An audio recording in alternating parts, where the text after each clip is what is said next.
And what's interesting is that if we look to 2 Corinthians chapter 4, Paul tells us that as we're going throughout ministry, the gospel is enough. He says in verse 1, "Therefore, having this ministry by the mercy of God, we do not lose heart, but we have renounced disgraceful, underhanded ways. And even if our gospel is veiled, it is veiled to those who are perishing.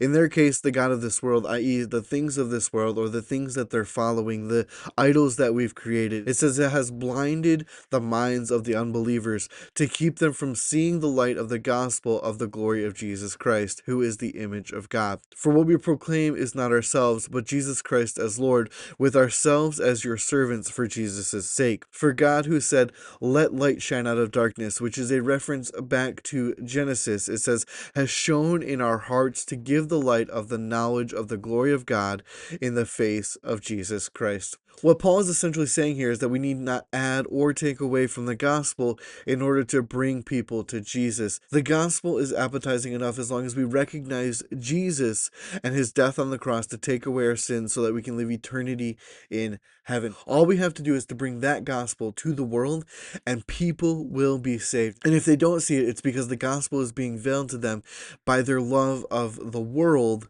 and their hardness of heart towards God.